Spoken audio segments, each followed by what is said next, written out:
Denial is a powerful yet often self-destructive coping mechanism. It's a way of avoiding unpleasant truths, but ultimately the truth has a way of catching up. Do I think you're in denial, Rachel? Well, let's start with a few facts.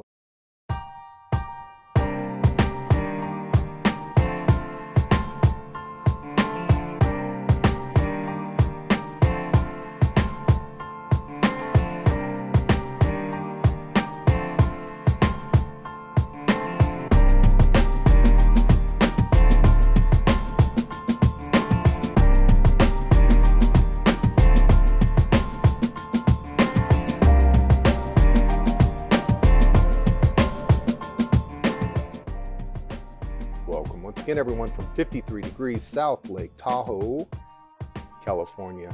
My name is John. I'm a house church pastor as well as the pastor of Remnant Online Church. If you're returning, welcome back.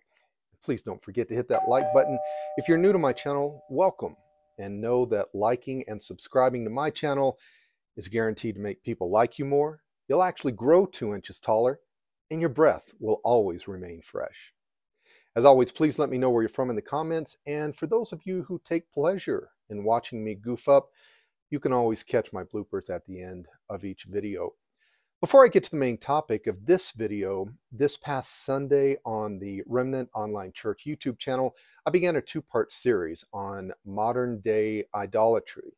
We would love for you to be a part of that. We go live every Sunday night at 8 p.m. Eastern, 5 p.m. Pacific. So if you'd like to check that out, I'll put the link in the description.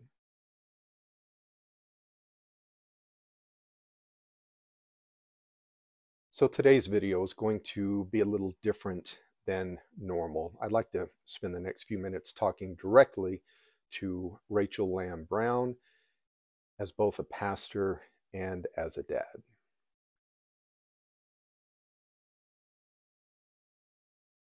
Rachel, it appears that there are 3 things that you would like the world to see about you. Number 1, you have a sense of fashion. Number 2, you have a cute family. And number 3, you have a career. How do I know this? The posts that you post on your social media accounts. I dress cute, my family's cute, I have a cute career. It's obvious that your objective is to show the world that you're cute. Here are a couple of shorts from a great up-and-coming YouTube channel, Observation Station, who shows in these 2 clips what the rest of us see. I don't even really work here. That's what makes this so difficult. I'm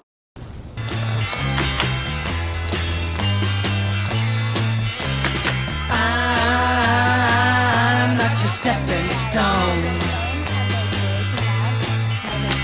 I'm not your stepping stone. You're trying to make your mark in society. You're using all the tricks that you used on me. You're reading all them high fashion magazines. The clothes you're wearing, girl, are causing public scenes. I said, I'm not your stepping stone.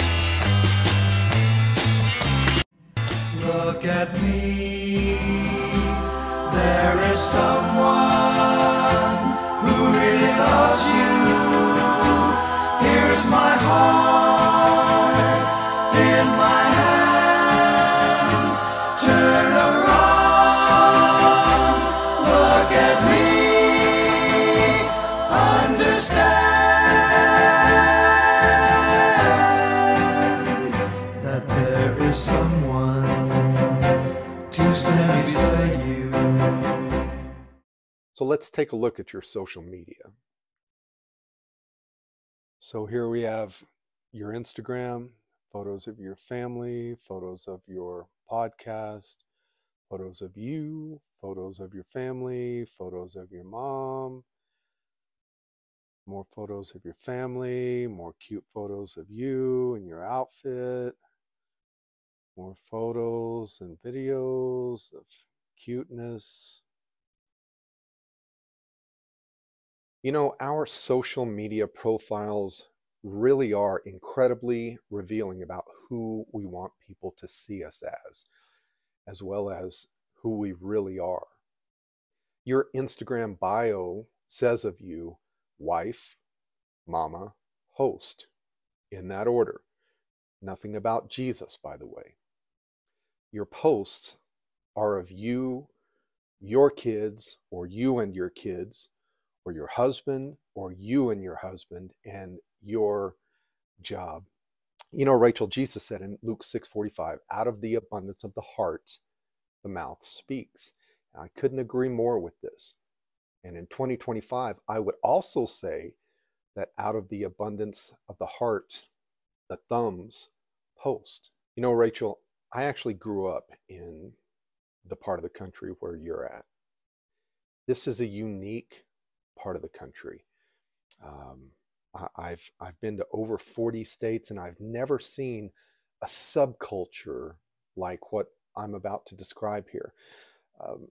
There is this subculture of some women who have this ditzy blonde type thing. I don't think you're ditzy. I think you're playing a role of a ditzy blonde, this cheerleader, this sorority girl thing that continues even after high school, even after college. I don't know where you picked it up from. I would guess somewhere in high school or somewhere in college, possibly a sorority, as I mentioned. It's not a good look. It's weird. It's confusing to people who are outside of this culture. You know, in my early 20s, I was a bodybuilder with nothing up here and nothing in here.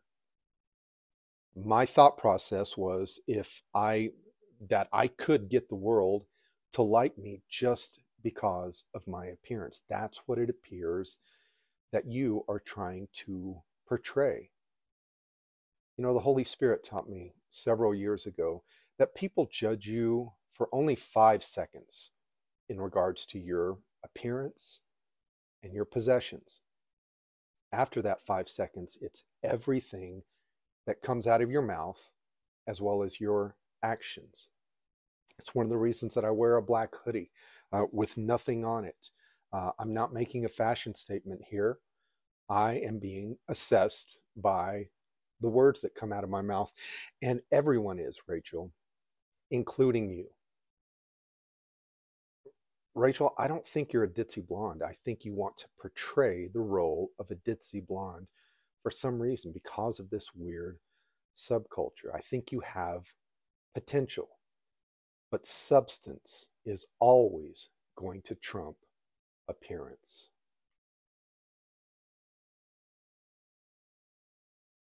You know, it's been said that denial is a way of saying not now to what we know is true. Denial is a powerful yet often self-destructive coping mechanism. It's a way of avoiding unpleasant truths, but ultimately the truth has a way of catching up. Do I think you're in denial, Rachel? Well, let's start with a few facts. Let's start with DayStar. Rachel, you do know that DayStar is registered with the IRS, the US government, as a church, right? Even though it's a for-profit corporation, right? And you're aware that churches who have signed this 501c3 document with the cabal don't have to make their expenditures public like honest companies, right? Have you ever sat back and thought about how DayStar acquires their revenue, Rachel?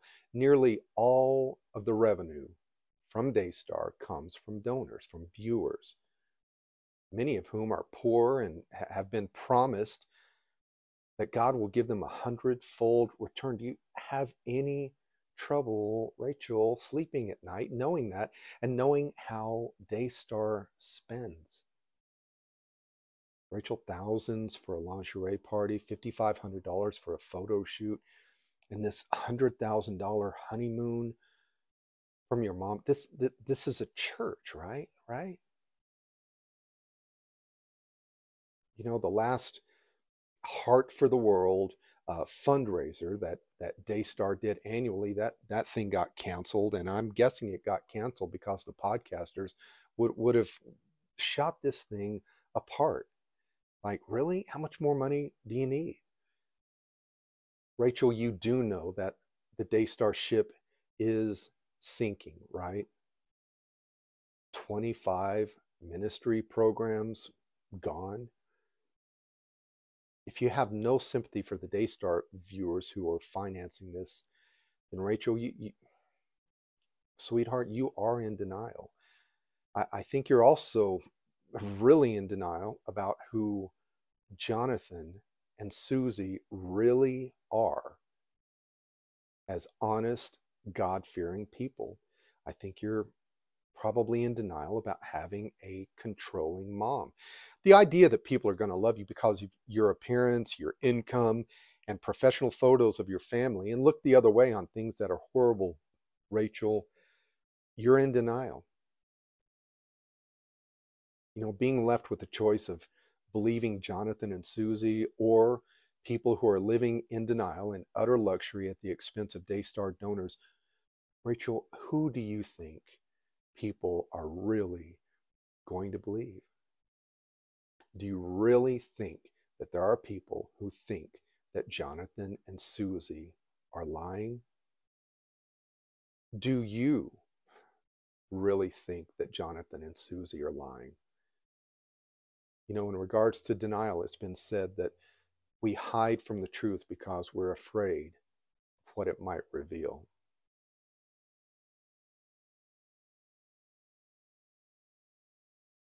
Rachel, I know you don't want to believe that Pete did anything bad to the girl. You probably think, I've never seen him act inappropriately around kids before. Well, Rachel, husbands all over the world do things every day behind their wives' backs. You know, I interviewed a woman relatively recently. Her husband had been involved in some online stuff for their entire lengthy marriage. You know, I told my wife, if someone comes to you saying that I was involved in an inappropriate relationship with a woman, I said, honey, you should be concerned. But if more than one person comes to you to say that I've done something against my marriage vows, you can't have the mindset, well, I trust him and I didn't see anything myself, so it never happened. No, I told my wife, you should probably get to the bottom of this, especially if there are more than one witness. And Rachel, you have 4 people that we all know of who have seen something. Your brother and his wife, your sister and her husband. You know, viewers are left with one choice: believe Jonathan and Suzy or believe you and your mom.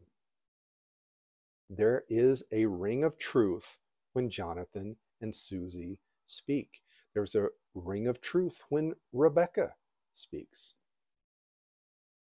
And Rachel, I know you're thinking, were you there, John T? Well, were you there, Rachel? I mean, you were at the beach house, you weren't in the room. And just because you didn't see anything does not mean that nothing happened. You know, if I were accused of an essay against a child, I would be talking. Laura Lynn, you want to talk? How long do you want to talk? How long do you want to interview me? Pastor Ray Curry, you want to interview me? CNN, Fox, I'm in, because if I'm not guilty and I've done nothing wrong, I'm ready to talk.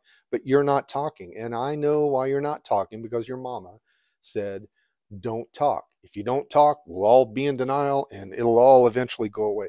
This whole thing isn't going away. Let me tell you something. This is a joke among podcasters. If you want 10,000 views on a video, title it DayStar. Title it DayStar Scrambled Eggs. Title it DayStar Little Bitty Pickup Truck. Anything about DayStar. People are interested. People want justice. in this case. It's not going away. You can go to bed, you can take sleeping pills, whatever you feel you need to do to cope with this. It's not going away anytime soon. And Rachel, if you're thinking it's complicated, well, I mean, doesn't complicated mean your mom doesn't want you and Pete to talk? Because your mom's MO has always been, quote, there's an expiration date on this storm. There's an expiration date on this storm. Oh, there's an expiration date, all right. But the aftermath of this storm is eventually going to take out everyone who was trying to weather it.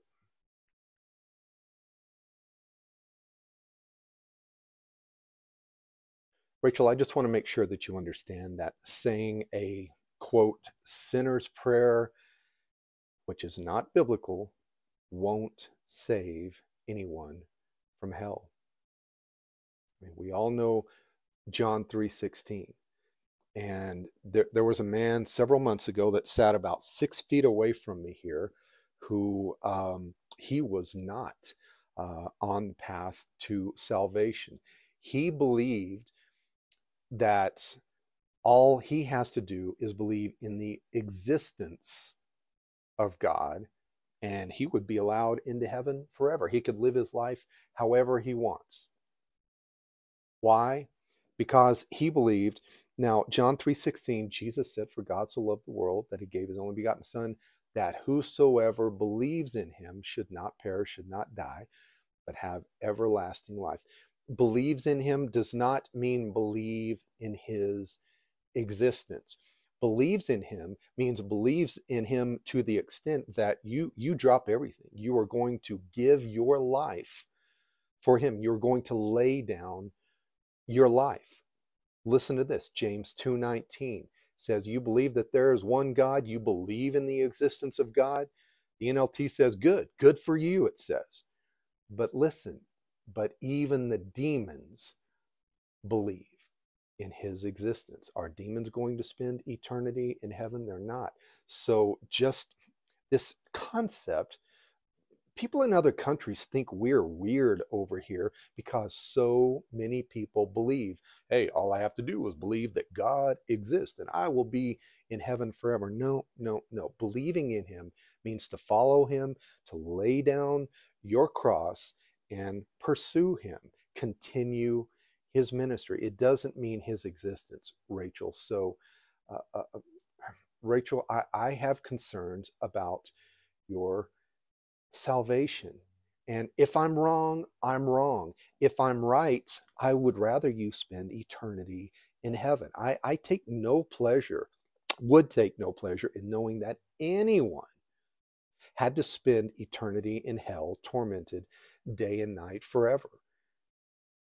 You know, Jesus said that on Judgment Day, many people are going to say, Lord, Lord, we prophesied in your name. We cast out demons in your name. We were hosts on DayStar. We had our own program. We professed to being Christians.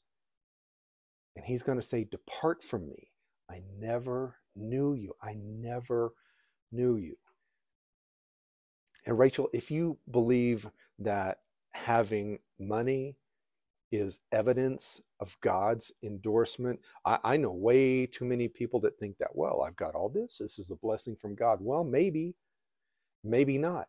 Money can be a blessing. Money can also be a curse, depending on how you use it. So for someone to think that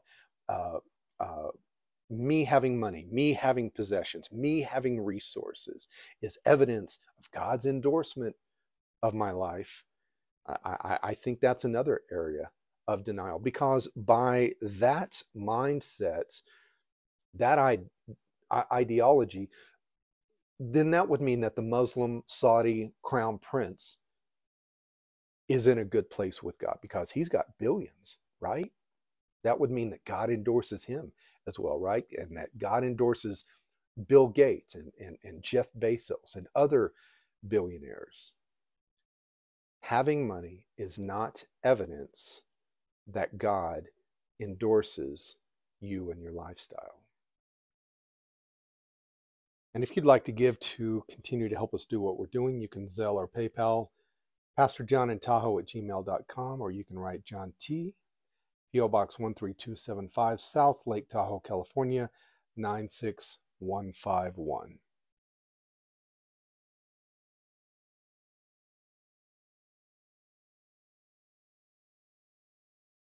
So where do we go from here? You know, Rachel, as far as your income, I see only two choices. Stay at DayStar, continue to live the lie, continue being under your mom's control with the deed to your house gripped firmly in her hands, continue deflecting the unflattering reports and hoping it's all a bad dream and will eventually go away. Or, hear me out, Rachel, or you quit DayStar, get a real job, or start another business that lines up with your gifting. You know, you are a recipient of what we call in the U.S. old money.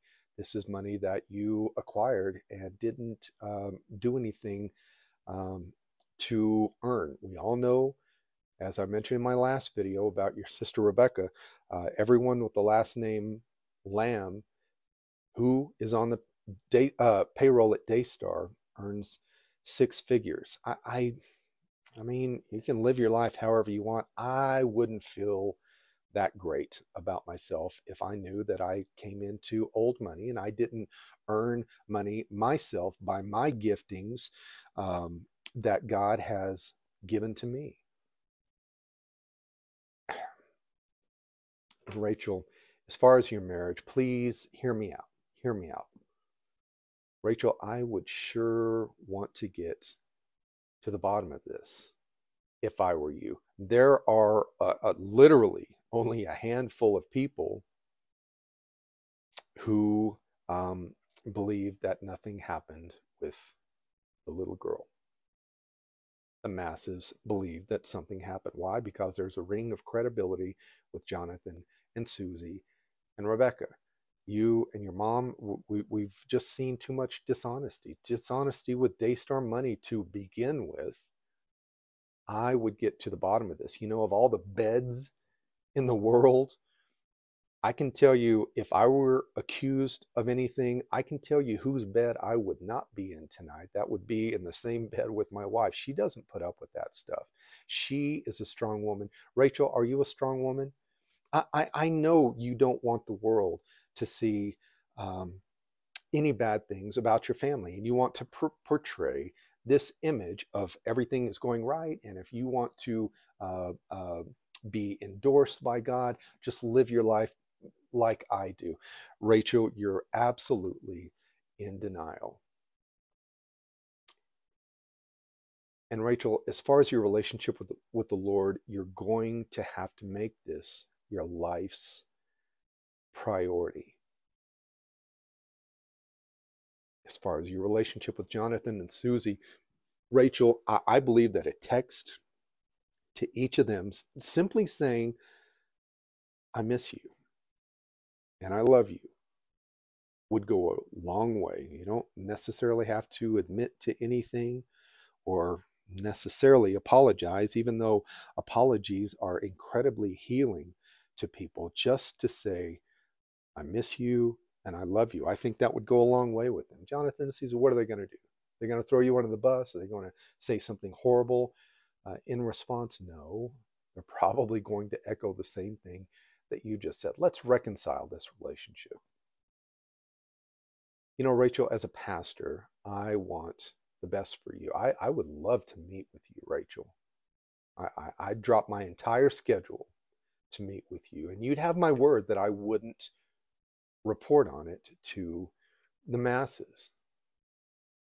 You know, if you and I were to chat, and if you were to take my advice on leaving your job, getting to the bottom of the allegations and repenting to God, which we all have to do, Rachel, and making your relationship with Him your life's priority. I'll tell you what, Rachel, I would go personally to every single podcaster and I'd say, back off.